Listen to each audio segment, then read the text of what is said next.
Hello, everyone. Welcome back to another edition of B-Sides and our part two of our throwback to the R&B show. Ron and Bruce, welcome back once again. Our special guest attraction, Ron Ben Joseph. Thank Ron, you. Thank you. I've been doing push-ups and I'm wearing like a V-neck t-shirt, so I'm bringing it today. I'm hoping the chest is looking good on camera. yeah. Happy to be here. Well, you know what, Ron? We're happy to have you. Thank you so Thank much you. for doing this. Thank you so much for joining us for these special episodes. You know, it T- feels like a throwback. It feels like good times. I know this is in the thick of it. This was like we were in it to win it with the show. So this is a nice thrill again. But I'm so pumped. I'm so pumped to share with you. For weeks I've been holding on, telling you my list here. So I'm very excited to share it, and I can't wait to hear your list. I bet your list is going to be very direct, very detailed, very thorough. I'm very excited. Yeah, well, again, for the audience, this is going to be fresh for us too because we have not like exchanged like the exact top five and stuff like that. So we'll be hearing it from each other for the first time today. So are you ready, Ron, to get deep into it? I'm ready. I was born for this. Now, I don't know if any of these are actually on your list. You don't have to mention it right off the bat, but I did want to kind of give a throwback because these none of these are on my list. But we talk about like classic rock documentaries. You have your Let It Be, obviously, which is precursor to all the stuff that we got and Get Back, and it was good to see that one brought back and restored Mhm. on Disney finally. Because we got the Get Back one, and I felt like it was brushing Let It Be under the rug, which everyone wanted, or which fans wanted originally. So it was good to get that one back. We have obviously classic ones like the Woodstock documentary, Give Me Shelter, which covered the Stones, ultimate debacle. Dylan's Don't Look Back, which I know you referenced, and maybe you might bring up again. We'll see. That was in my honorable mentions. Yeah. Yeah, and then The Last Waltz, with the band Scorsese's documentary, which is also very well done. And of course features Neil Diamond. Yeah, your hero. In fact, we'll get into that in a bit too, because I recently saw a video of Neil Diamond doing one of his monkey songs that I thought to send it to you. But without further ado, let's get into our top five. And the way I'm doing it, Ron, you can do it in any order you want, like five to whatever. I'm just doing it chronologically because these, to me, they are kind of interchangeable. Like at any given time, any one of these can sort of be in my number one spot. So, I'll do one, you do one, but I'm going to Okay. do mine sort of in chronological order, and I'll give you the year that it came out. If that sounds good. Yeah, same Z's. All right. So, we've all talked about like Beatles documentaries. We talked about it last time and the exhaustion of that. But I'm throwing it back to probably to me what I remember as the first really credible one that really sort of took a deeper look, and that was 1982's The Complete Beatles. Complete spelled Compleat to go along with the beat. The beat. But this was like the first series Beatles documentary that I can remember. And this did a really good job on was covering the very early years of the band, and throwing it back to people that they interacted with, in Hamburg, and those early years of the Cavern and all of that. And it, I think, overall for the time, did a good job covering the entire period. It was narrated by, I believe, Malcolm McDowell as well, so it had some good narration. But this documentary, like I said, if you go back and watch it, it's so much more compact than the anthology, and it didn't have any of the principal players like any of the Beatles directly involved with it. But in a way, that's where it was also a little bit to its benefit, because it didn't sort of have to comply with sort of the narrative that we all know now. But yeah, this one, like, it did well for the time, and it got, I think, Paul, seeing how well it did, especially in like on cable and VHS, it got him thinking about like, yeah, we got to produce our own official version of it. And I think that really got him even more on the ball with eventually giving us the Beatles anthology. So that's one of mine in my top five. Okay, I love that. That's excellent. When did the anthology come out? 95, 94? Yeah, Okay. 95. Yeah, so it's been a 95. while. Yeah. I remember, it's so funny. I remember when that came out. Yeah, anyway. But yeah, that was the OG. Okay. So my number five is a documentary from 2011, Pearl Jam 20. Yeah, Have you seen it? I've seen it. Yeah, buddy of mine's a huge Pearl Jam fanatic. So I've always had the utmost respect for Pearl Jam. Eddie Vedder is a hero. Like I think that, but I never. But a buddy of mine told me to watch this documentary, and I loved it from start to finish. Like I love that era. I love like the way that they break down the 90s, like the early or late 80s, early 90s era in like Seattle, the grunge scene, like just how all these different like figures come about, the different bands that are existing there, the backstories between Kurt Cobain and Eddie Vedder, like um oh my God, I loved it. I just loved all of this. And I loved it. I love how you're following, like it felt like a Pearl Jam song where like it's very frenetic at first and you see them like become the band and become successful and like and just the personal growth that they all go under. And then it's just like as they get older, you like it just the tone starts shifting and it gets more melodic almost and more grounded. And I just I loved watching the evolution of a band in this way as it parallels their music, like as tonally, you know, like it just it feels like at first like rah, and then it's like you know, Yeah, like yeah. Eddie's voice, like over time, it's just more like elongated and elastic. So anyway, the documentary, like it was just such, it was like so comforting to watch.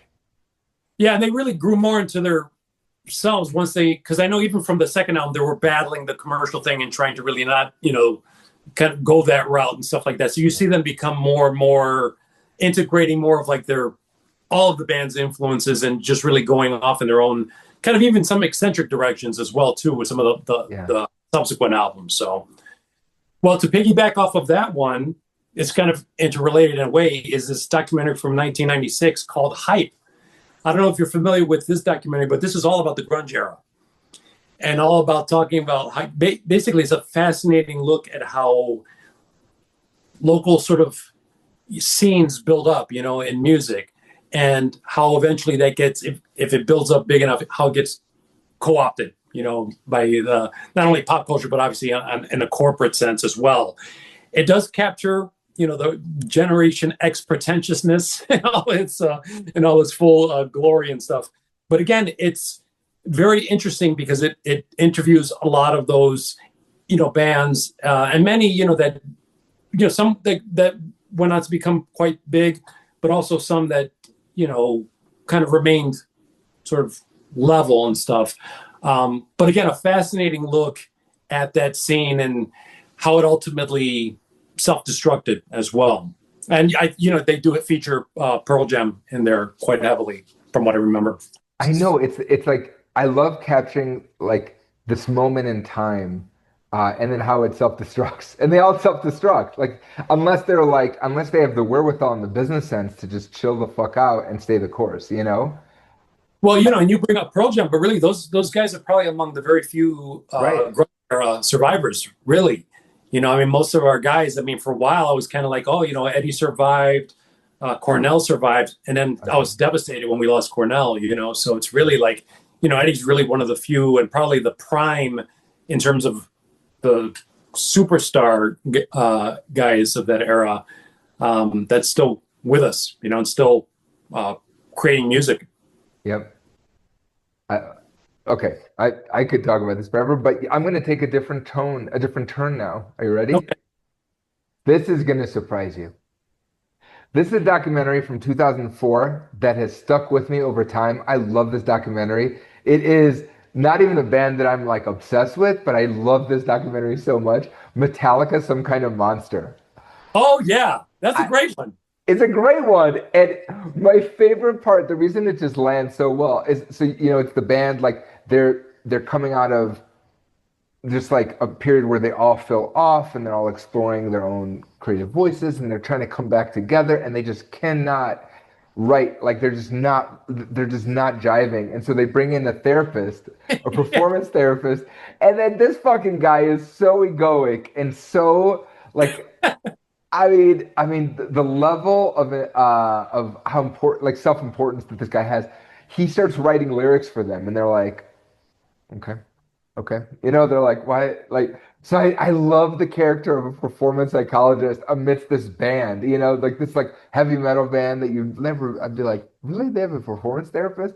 So to me, I love that it's just unique to your point from earlier. It's a unique lens in which to watch how a band has evolved and it's after their peak, right? The Metallica, they're doing great, but they're not as big as they were back in the day. And they're just trying to capture that essence again and write again and also address how they've grown and changed as people. Some of them are parents and all these things. So I love this documentary. It's like to me it's like Rocky 3. It's like I don't want to lose what I got, They have more to lose here. So It's I love fascinating. It really is. And I'm like, I got to applaud their it. craziness or their courage, because that took courage to actually Yeah. show a lot of that stuff. And James, Hetfield's struggling. You see him struggling a lot, with personal stuff that, Yeah. he's on and off since has struggled with. You really start seeing that there, and having to actually shut down the documentary for a while and go kind of go get well and deal with some of his personal demons, and then come back to it. Yep. And again, this also captures a very interesting period of a band that's vulnerable, that's in transition. And that therapist, he must have really thought he was going to be part of the entourage forever. Like he was going to be part of the Metallica organization. Isn't he amazing? Like he's contributing. He's like, but in a way, they do credit him with having gotten them a bit through that rough patch. They didn't need him after a certain while, but they yeah, do. I think they still give him some credit for helping them see certain things in terms of the dysfunction of the relationships. And then you also see them bring in Rob Trujillo, who eventually would last with them to this day. So yeah, very cool yeah. choice. I like that one. Cool turning point. Yep. What's yours? All right, so this one's from 2008, and this one's for all the guitar lovers. And this one's called "It Might Get Loud," and it's a great documentary. And it features three guitar players from different eras, uh, having a sit down sort of summit meeting in the soundstage as Jimmy Page, who's like the elder, the wizard, looking like the wizard that he finally was always destined to be. He looks like a cross between Beethoven and some like wizardly figure. You have Edge, who's like the older brother, the sort of serene, kind of Zen guy from U2, and then you have Jack White, like the sort of kind of upstart, little bit of the contrarian, a little bit, even though he's not punk, he's more sort of bluesy based, but he has a little bit of punk attitude. And you basically, it's like their individual trajectories and stories with the instrument, and having become musicians and what their approach to it was, and their dedication to it. They talk about it. You see little bits where their stories intersect and they get to play some of each other's songs, which is very cool. And has a nice sort of payoff at the end, where they end up doing, I think, kind of a classic Led Zeppelin tune all together. And yeah, you learn a lot about each of these guys. And really, what kind of sticks out with me is just the passion for music, especially Jimmy Page. You really see like that guy's like one of us in terms of being a fan of music. You see his music room, it's all vinyl and 45s, and he pulls out 45 of Link Ray's Rumble, puts it on the turntable, and he's of all people is playing air guitar to the Rumble, and you could see the childlike joy in his face as he's doing these things. But also just to see the different philosophies and approaches to the instrument, and these guys showing each other the respect, as guys who have been through, those different journeys and have become, huge superstars. Well, it's funny how the context of that, right? Like those kind of films where you're watching them geek out or being very technical, right? You're remembering that these are surgeons. I mean, these are people that are so direct and so like specific with it. They've learned the inner machinations of this instrument up and down, and it's like Yeah, and it goes beyond sort of just the instrument. It's really about kind of sonic architecture. Like Edge is definitely someone who's like that. Jimmy Page, we know, was someone who, beyond just the instrument, knew how to really make Led Zeppelin sound huge. And understood drums and understood, having worked as a session guy, he got it. He got the bigger picture. So great documentary. That was actually, I think, one of my. I saw it theatrically too. So that was, so much fun, and definitely one of my favorite films of that year. okay. Then coming from me, number three. Are we? Yeah, number three. Also 2004. This documentary, I I could watch like over and over. It's called Dig. It's a Brian Ah, Jonestown Massacre doc. Have you seen it? hold right there. Does it Boop. look anything like this, Ron? Yes, of course you own it. Yes. Oh man, tell me. You tell us the story because this is so wild. Oh my gosh. So this is a band also comes out right of like the 90s, right? So it's like independent scene, but they're hailed as the next Beatles, the next Oasis, right? They have the psychedelic like mixed with like heavy metal. I mean, it's just like it's this eclectic sound led by I forgot his name. I'm a mess. I forgot that, but led by a lead singer who's such an egomaniac, who thinks he is a descendant of John Lennon. He just thinks he is, you know, God's gift to music. He thinks he's revolutionary, and the whole time, you know, and he's a heroin addict and stuff, like all the stuff. I mean, he's living the rock star life before even being famous, and it's like so many people are wanting to support this man, you know, and this man and this band, and they just will explode on stage. They'll have fights, and to this day, they still perform, and they're known for their like volatile, like chemical reactions on stage, where they'll just start punching each other. Yeah, the Brian Jonestown Massacre, I believe, right? Brian Jonestown Massacre. Brian Yeah. Jonestown Massacre, that's right. Like they will just fight on stage, and I had a client tell me about it who's a hardcore classic rock fan. She's like, you got to check out this documentary. She's like, this guy, and she's seen him in concert like 5 times. She's like, you don't go for the music anymore. You go to watch them fight. And so, but for me, I do have to say, like, to me, it doesn't, it sounds very psychedelic at like the earlier stuff, but I never found him to be like that amazing of a singer. So if someone like who's watching this, don't hate me, don't attack me. I'm a dad. But I'm curious, like if people love his voice and if they love what like please like write it on the comments because I'm not a fan of him. I'm just a fan of the entitlement and the commitment to no, I'm right. This is the way to do it. This is the way this needs to sound. And you're not playing it right. Fuck you. I'm gonna fight with you. Like to me, that's just astounding. Super talented guy though, right? Like multi-instrumentalist and like, when he wants to produce a record, he'll do it like in a day or something, and have it out on vinyl, like, right away. So, there's something to be said for like that sort of single-minded, egocentric, determination and stuff. Vision. But it's a lot to take on board.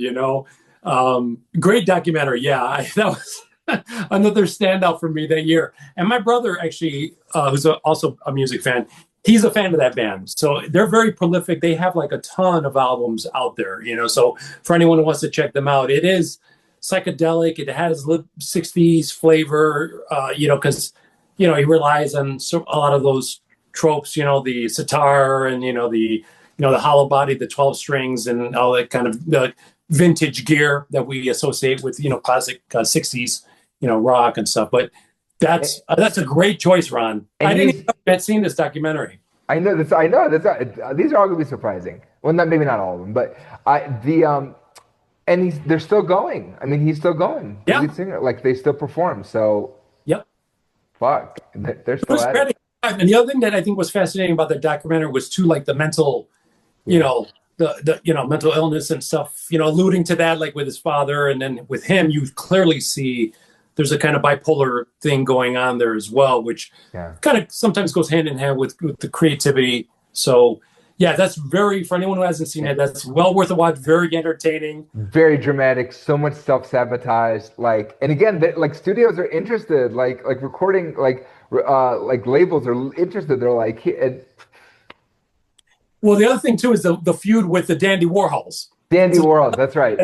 That's the other thing that people will find fascinating, because meanwhile the Dandy Warhols go on to like have some semi-commercial success. Meanwhile, the Brian Jonestown Massacre kind of struggling, and you could see like the band rivalry going on with that. So again, very, very entertaining. Yeah, it has that has the makings of a phenomenal documentary because there's actually lived drama in it. There's like like just like Monster, like it's just like it's you're watching the like a Christopher Guest documentary or mockumentary, right? Where it's a comedic, but there's always like a frame. There's always like we have to get ready for the event, whatever Yeah. the event is, right? This has that like feel because especially the way that it's shaped with the Dandy Warhols, and it's like who's gonna win, who's gonna beat out the other band, and yeah. So this just it feels very lively and very dangerous. So yeah, I'm a huge fan. I'm glad you like this one too. Okay, what's yours? Excellent choice. So my next one, this is one that if you were to write this story as fiction, people would not believe it, right? So this is from 2012. This is a film called Searching for Sugar Man. And this is a documentary about Sixto Rodriguez, who was a folk singer in rough and tumble Detroit, kind of in the vein of a Dylan in a sense. But this guy, he makes like, I think 2 albums. They don't do that well commercially, and he disappears. But then what happens is like in his disappearance, is this sort of legend that builds up. He becomes huge, like his records become huge in South Africa, and almost become like this anthemic thing about anti-apartheid in a way, like sort of like music of that, like people for that cause. And he becomes like this legend. But the thing is, like, people don't know like what happened to this guy. No one has any sense, like, is he alive, is he dead? All these really crazy legends start building up about him. Like the craziest one was like, he put on a show once and set himself on fire, and kind of died and stuff. So the documentary becomes almost like this quest story of trying to find this guy. Like, is he still alive? What happened? And it's a beautiful story. It has a great payoff to it. Very unexpected. I mean, and I didn't even know who this guy was. And I ended up subsequently, obviously digging much more into the music, and kind of won't spoil things, but I become much more of a fan after the fact. Great film with a great payoff. I like that. I like this one a lot. Yeah, I remember watching it. This one too. Okay, Yeah, because this one like speaks to me with like the folk singing and just like the solo. Yeah, I loved it. Yeah, awesome. I love this one. Okay, so actually, my second one is totally in alignment with this. It's 2005's The Devil and Daniel Johnston. Have you ever seen this? Yes, yes. I want to stump you, but like now I'm not like I want to. But you know what? Take me back to it, because I don't remember a lot about it. I just remember seeing it. So this is same thing, like very much in the vein of these last two. Daniel Johnston is a prolific folk singer from Austin, Texas, and Yeah. this takes place in the 80s and 90s, where he becomes this underground hit, but people just love him. And this guy, poor guy, like so talented, prolific, very unique voice, artist and singer. He singer songwriter. He horrible mental illness, just depression, really bad depression, bipolar, Yeah. schizophrenia, and so much unique talent. Like he's not. I mean, he's not a balladeer. He's not like a John Denver, but he's like he has like a really interesting like high pitched voice, and it's just. But it's people that relate to it just really connect to his music, and it's very lonely and very isolated and siloed, and I mean just but like beautiful storytelling. And so you follow him, his career of how he becomes this like underground hit, and again same thing, all these times where labels took interest, and he had a manager who was like really committed to supporting him and building him up, and he signs with I think he signs with like an actual label, and they tell him to drop this guy, and this guy is so committed to him and his fan club. And so there's just so much going on, but you see the pathos of someone who's just so conflicted and just struggles so hard just to do everything, and it was given so much talent and a following. So people love the singer-songwriter. And I had a buddy at the time when I saw this movie that I learned about it because he was very influenced by him. So I was like as a musician, so I was like, oh, interesting, and I just this has been I've seen this so many times. I love the intimacy of his writing, and this is yeah, it's just a heartbreaking, so sad. It's just from a mental illness perspective, just to see that you could have all the potential, and if to your point, if that potential is associated a lot of times with mental illness, if you don't get that checked, a lot of times they're afraid, like Daniel Johnson was afraid to take medicine because he had shows, so he was like it would throw off his performing, and so it's this catch-22. Yeah, and again, if you really want to hear some just unique music, right? Because this Yeah. is something that's going to fit within traditional. It's not going to be top 40. It's not going to be pop material. This is just a unique, singular vision. Yeah. This is, if you're looking for that kind of stuff, then this is an artist for you. And I'm sure that's the appeal for a lot of his fans. Is this is the songs are unique, the topics are unique, and the story. Again, yeah, I do. Yeah. Now that you took me back to, I'm like, wow, you've seen so much stuff that you kind of forget, and I had forgotten about that one. That kind of slipped back into my memory now as you talk about it. Another phenomenal choice. Because it has the intimacy of a real human who's going through real struggle and it's not so far-fetched like an Elvis or a Zeppelin where like they're just on such a high level and drugs and sex and hotels and all that. It doesn't exist there. It exists. It's very real. It's very relatable. The dude It's more, relatable, approachable. It's not hyper glamorous like these other bands. Like, we talk about Floyd, Zepp, Beatles. These are unapproachable gods. People like in this case, it's a much more relatable, and a much more intimate story. And look, and like anyone who ever picked up a guitar or has a YouTube channel or whatever, right? Like you wish that you could connect with an audience like this guy does, Yep. on such a grassroots, grounded level. So yeah, I love this documentary. Yeah. All right, what's Great. yours? What's your next one? So this one is, I think we're down to my last one. Oh, here we go. Number one. This one is from 2013. It is Sound City. And so this is the story of the legendary Sound City Studios.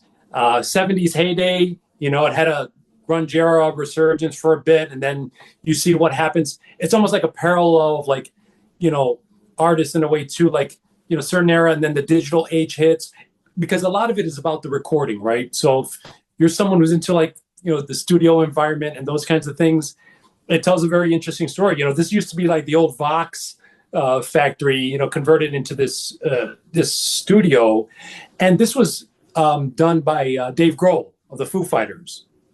So Dave Grohl actually, I think, makes better films than music in many ways, because the Foo Fighters is a sort of template, a formula, and they're great live, but I think on record it's it's just very safe and stuff like that.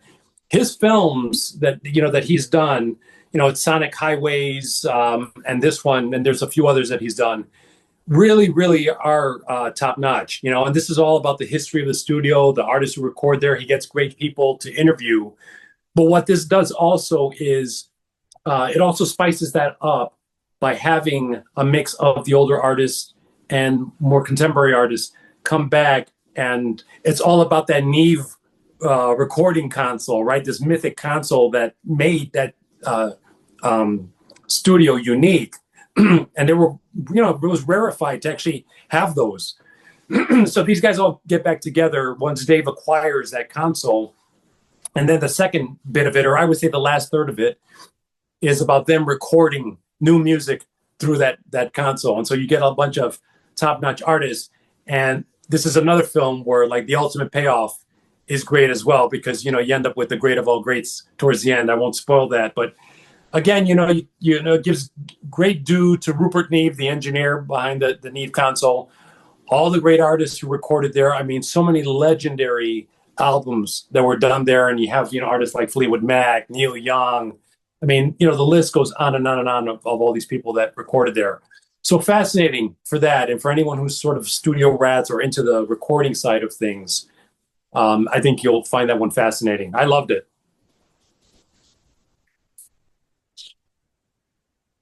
Yeah, like I love those documentaries too. In contrast, where it is about the console, it's about the record, like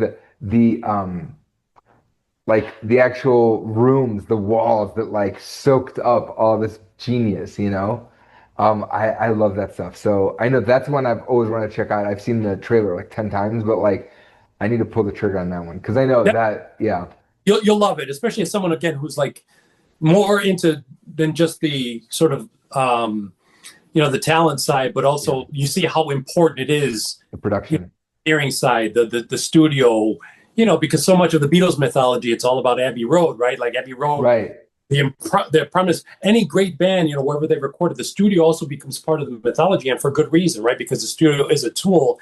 Here you see how the tool is employed and how important it is to the overall finished product. So yeah, definitely.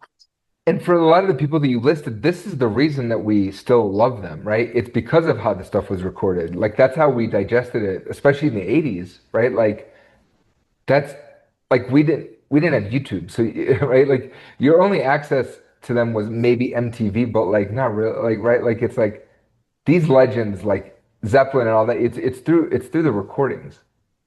Yeah, So and yeah, you see that there's a reason those records sound better because it was analog.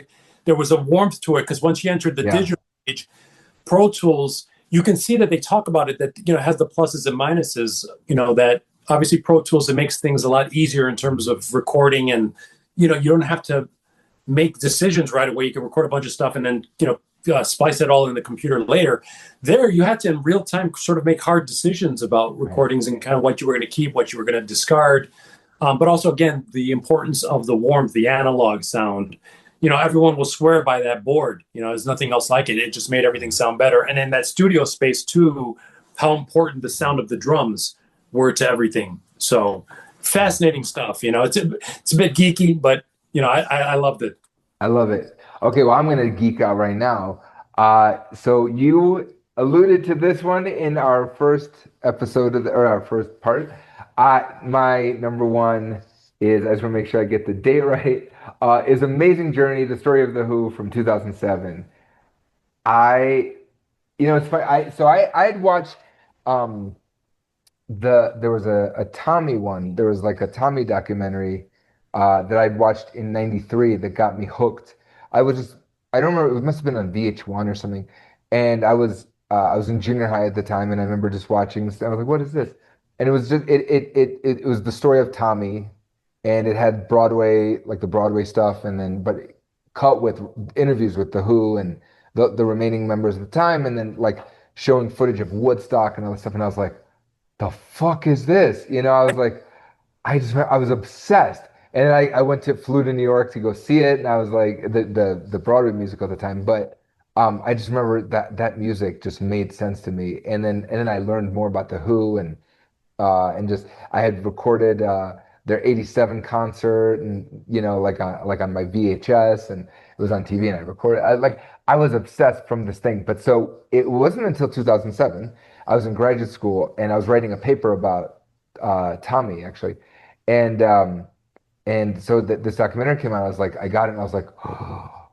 And I love this documentary. I love this not just because I'm a Who fan, but because it shows the potato sack race of being a four-person band, four egos, and just like watching. Like, there's this part where like Pete Townsend's like just like he's like, it took like Roger like 10 years for me to really think that he's part of the band. And I was like, 10, like at least like 7 8, like he's like, it wasn't until Tommy that, so maybe it wasn't 10 years, but it was like 5 or 6 years where he's like, I remember Pete's like, I'm writing and I'm playing the guitar, and then John is doing all these things, and Keith is da, da, da.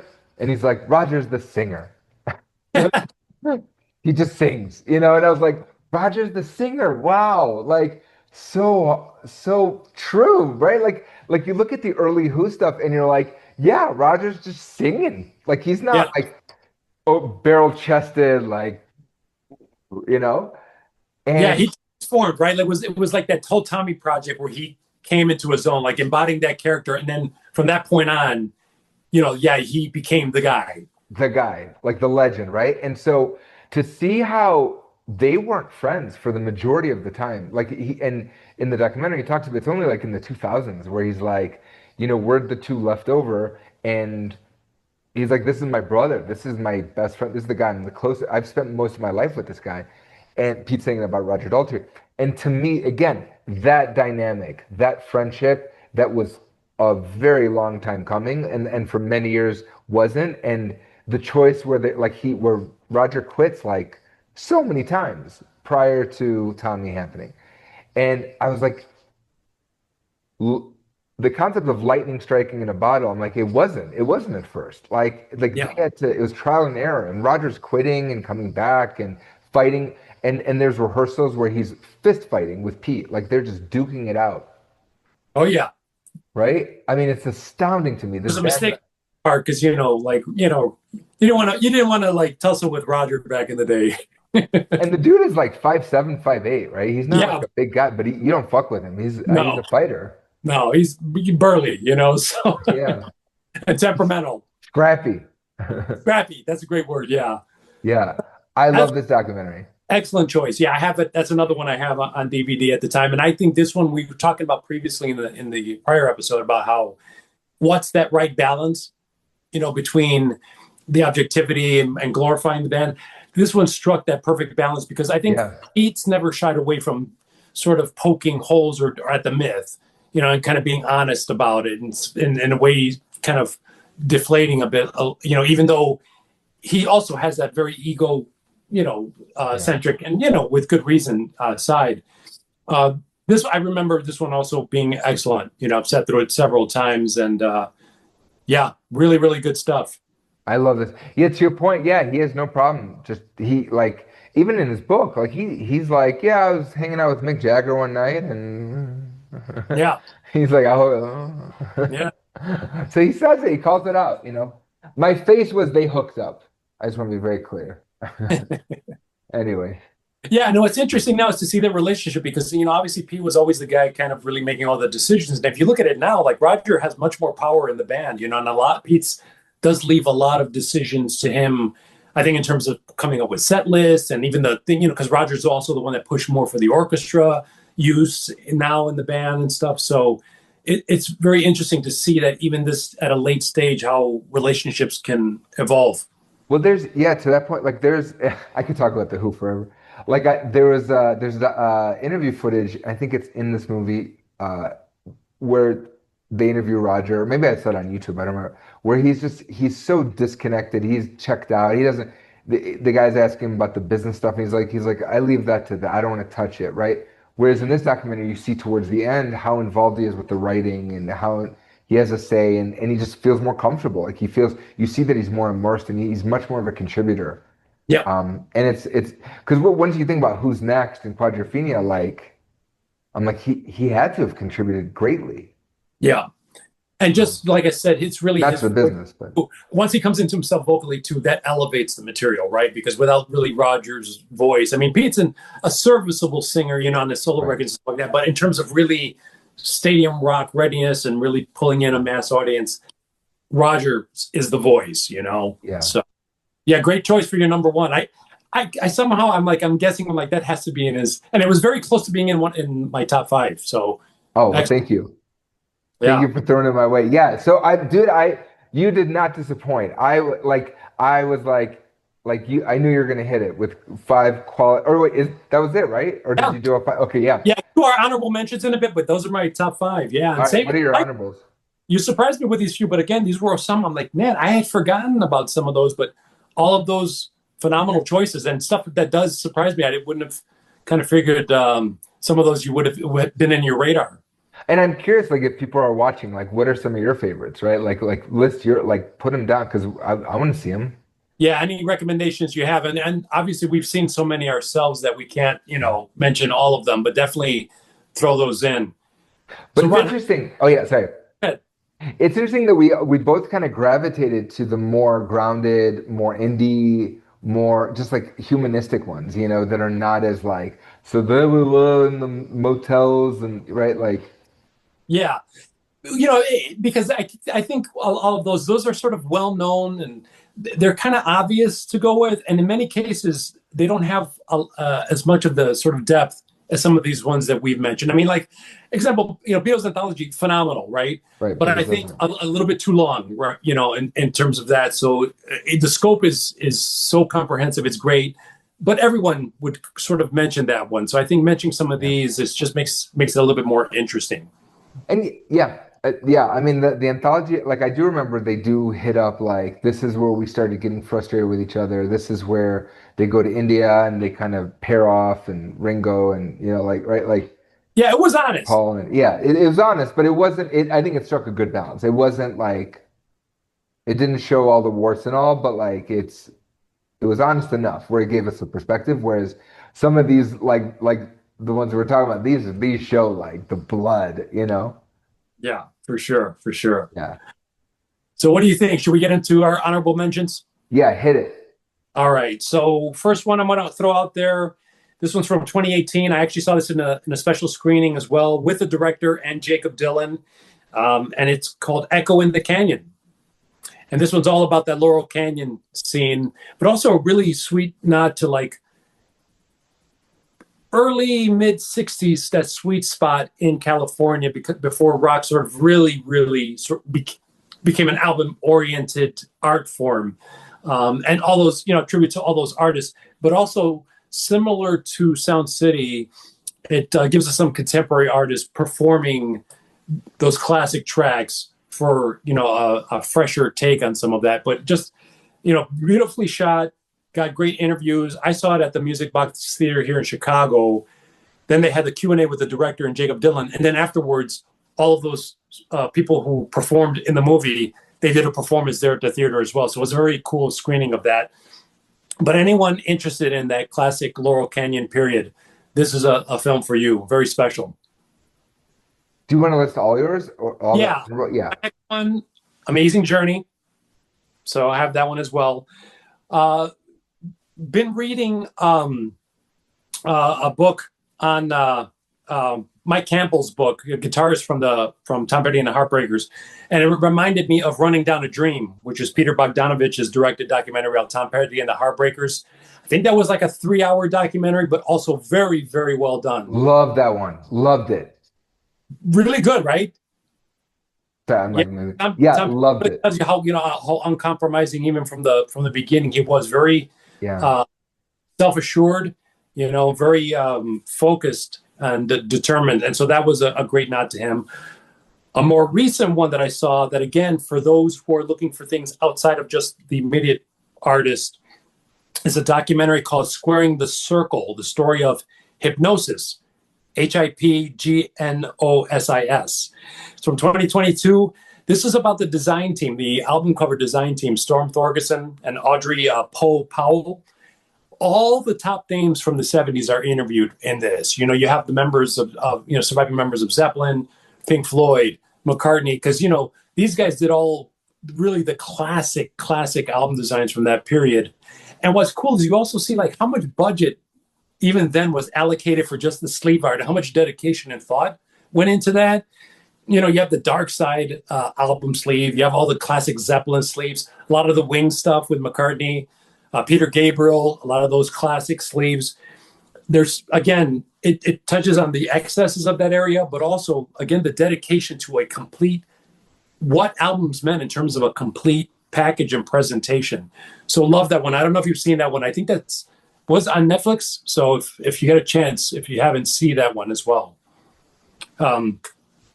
Another one, and this is a band that I've never been a huge fan of, but for some reason I've seen this documentary at least 3 times, and it's a long documentary, but I get roped into it every time, and it's from 2013, History of the Eagles. Oh, interesting. It covers, and it's split up into really interesting eras because it's that early era. They break up, and then obviously when they reunite and go on to continue to be like a high-level stadium band, to this day. For some reason, I like the songs. I've just never. I don't think I own any Eagles albums on vinyl, but I'm fascinated by the story, the personalities. I've always respected Glenn Frey and Don Henley, as songwriters. Yeah. Joe Walsh, all the players, involved in that and stuff. So. Really, really good documentary. And I think it was also one that was fairly honest about the era, fairly honest about the personalities involved. So that's one. And then another one that I want to throw in there from 2021, around the same time that the Get Back documentary came out. I wouldn't say this is necessarily rock and roll, but it's in the spirit of it. It's a documentary called Summer of Soul, that Questlove. Yes. Right? Yes. Great documentary. Really, really great documentary about the 1969 Harlem Cultural Festival, which is, when part of it actually overran with that same weekend with Woodstock. Yep. But again, this is a more soul R&B artist, and the footage was beautifully restored. I loved that documentary, and how well they covered that era. And again, a period that doesn't have the mainstream coverage, but, again, beautiful documentary. And then one last nod that I want to just give is to the classic albums BBC series. that we would always see on either VH1, VH1 Classic. I have a lot of the DVDs, but these are documentaries that cover. They'll dedicate each an episode to a classic album. You have ones that are they have the Who. I think the Who have been featured like with three different albums on this. Floyd several times, Hendrix, U2, Nirvana, Duran Duran, John Lennon, Peter Gabriel. They did On Bat Out of Hell. Bat Out of Hell. Yep, I saw that one. Yeah. Yeah, so I want to always give a nod to them because those were always really, really well done. And, without having to get into any controversy, it's just covering one particular album and it'll tell the story Yeah. if there's drama behind it. But it's also the nice balance of taking you behind the camera, into the studio, and have the guys replaying their parts, Yeah. so very cool stuff. I love that one. Yeah, yeah, because that's again a great lens. Let's look at one album. Yeah, perfect concept, right? Yeah. So, how about Okay. your? I'll just keep it short. I have three. So the Bon Jovi one, Thank You, Good Night from 2024. To me, I love we talked about like in the first episode we talked about the focus on the voice, how this like this small part of your body is holds up this whole operation. But the other part that I love about this documentary is the Asbury scene of like New Jersey, the music scene, like again talking about like scenes and how it all comes together. And so you have Springsteen and Southside Johnny as like the forefathers to Bon Jovi. Bon Jovi like is like a teenager going to see them in concert, and I just love the camaraderie that these three have, and how musically there is a lot of influence, like, and they're helping each other out and stuff. And then there was Little Steven documentary on HBO, and I forgot the name of it, that came out last year, I think, as well. And so similarly, like again, like talking about this era, this like the 70s, like the late 70s era in New Jersey, and the amazing rock that just comes out of it. So that's one of my honorable mentions. And then obviously Don't Look Back, we talked about. I love that. I love just like you and I have talked personally about like how Dylan is so abstract and like hard to peg, and like like he's just a very hard person to read, like in interviews and all that stuff. But this documentary, it's right as he's about to go electric. So again, it's like this point in time where he's about to shift.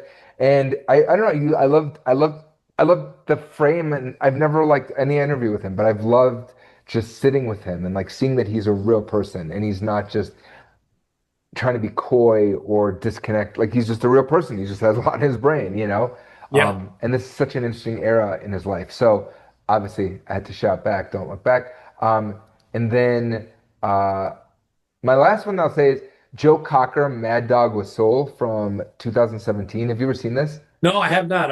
I just Love this. And it's a full life, like it's his full life. And